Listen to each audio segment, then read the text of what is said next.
Right, so a few days have passed and a lot of parts have come in for the engine. Mainly, the biggest part is the timing belt. So if you remember from the last video, I had taken the longer timing belt that was too big for the engine. I'd cut it to sort of the right size, and then I went round afterwards and just counted the teeth. Came out in the end, it was 103 teeth belt that I needed. And I did a bit of researching, and it turns out the 850cc I think ED10 engine that came in the L200 CRs for the European market had 103 tooth timing belt. And then when I looked into it a bit further, the ED10 actually has the same stroke as the EJ 1 litre engine we put in. So the ED10 is 850cc. The original engine was an EFJL 660cc, and the new block is an EJVE 1 litre. So the 660 has a shorter bore and stroke than all the others, but the 850 and the 1 litre have the same stroke but different bore, and that's what makes the difference. So the height of the engine, like the block, is the same between the EJ and the ED, but the head design is actually the same between the EF, the old head, and the ED engine. So it just happened to be a perfect match of the right height for the block and the right sort of length for the cam. So they're perfect. So if anyone's doing this, just get an 850cc CR cam belt. Make sure it's 103 tooth. So that's what I've got here, and hopefully that will go on. I've also got the pipe for the sump. So this is a bit of 15mm steel, just in a right angle. So where's the sump here? Yeah. So I should be able to just basically cut this off and just weld it on, something like that. Cut that off and just pipe it all up with the turbo. Need to figure out exactly what I'm doing with that, but we should have everything we need to do it. Another benefit of having this is the catch can for this car actually came off a wee port in the back of the block. That's the way that old block had the breather set up. It didn't have one in the cam cover. So the cam cover has no like PCV breather valve. It almost looks like there's a spot for it right there. But this is just a steel cam cover, so I think I'll use a bit of the scrap of this to just drill a hole and weld in a breather onto the cam cover. Otherwise the engine will have no way to breathe. So that'll be something we'll have to tackle once the engine's back in. But first things first, timing belt back on, and then I'll probably try and tackle the sump. There's lots of little bits I need to do to just get the engine ready to just plop back in to the car. It's mainly just trying to figure out that everything's okay, because you just don't really know. Because I know this has been done before, but there's very little information out there on how this is actually done. Hopefully it all works out.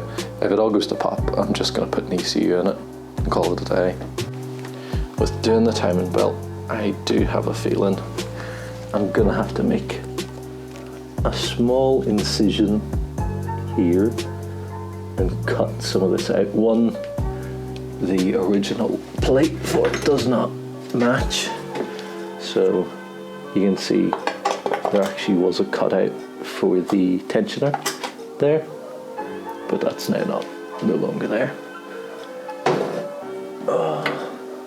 If I actually get the old oil pump out, the old little pump's in there just sitting in with some oil. I don't know if I'll ever do anything with it, but the main thing is you can see where the tensioner is. It's got a cutout to make room for it. So I might sort of have to simulate that here by just lopping a whole load of this off. with the grinder. I'll see if I can get it to fit without doing that, because obviously the less stuff I can cut, the better. But I don't think it'll be happening. This is definitely a lot more complicated than I thought it would be. But it's nothing that's like impossible to do.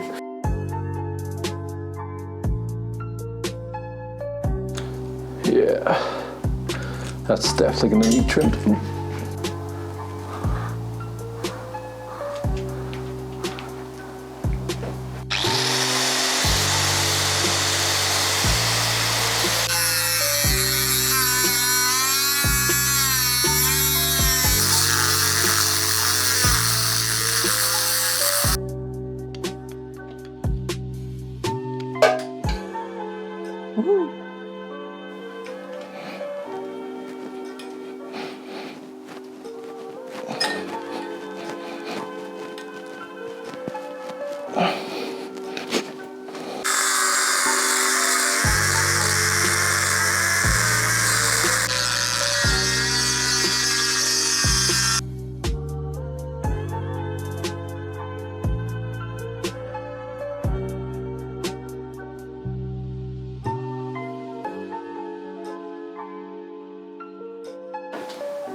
Seems a little too tight. I'm wondering if I just roll it around, will it eventually catch, but will that be too tight? All questions that I don't have an answer to.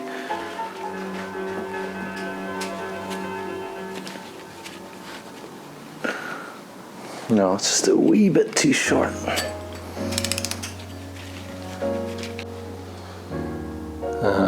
Okay, so it is actually slightly in the wrong spot. Shit.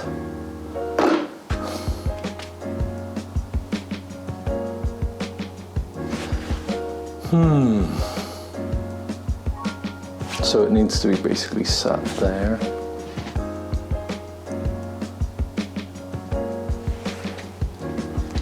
I didn't think that one through, did I now?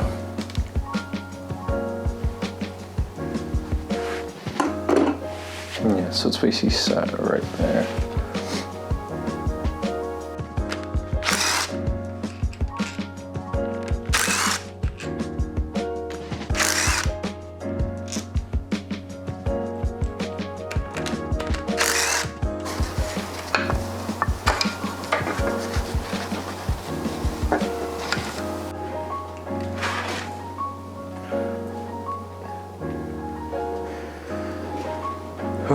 So I tried a number of different things. I was trying to find some way I could mix and match parts from the 2-oil pump to use the case from the old one, but it wasn't happening. Not without actually turning down some of the parts on a lathe, which obviously I do not have a lathe. Obviously I could take it to someone who's got a lathe and I'm sure they could sort it out. But the way I saw it was I can mess with the new housing as much as I want, and I can still always have the option of taking it to someone with a lathe and getting them to turn it down. So I'll mess with this as much as I can, because once it's turned down, there's no going back, because I've now got custom one-off parts. So I made this wee bracket that just moves the tensioner over an inch. I measured it from the old one and I've got the rough angle. But basically this here is the bolt hole that goes through into the block, and if we look at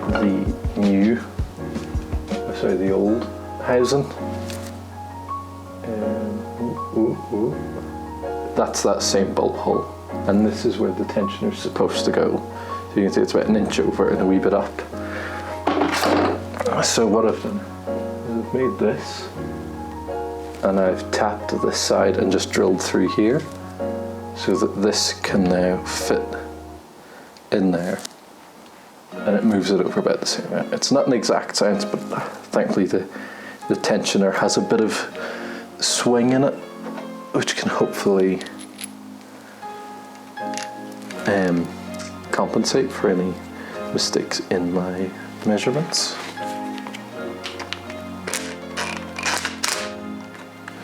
I could also put a wee nut in behind this. I don't know if it's totally necessary. It's probably not the worst idea I've had. Let's see, does this go through to the block? Yes, that bolt's too long.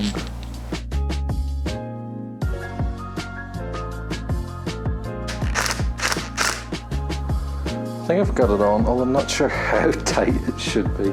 It feels pretty tight. Pretty good. Doesn't feel like anything's rubbing or touching. It's going over pretty well. Give it a couple of turns.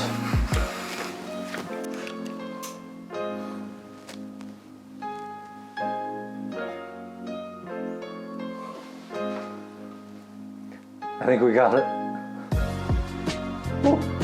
I think that'll do for today. I'll come back tomorrow and finish this shit.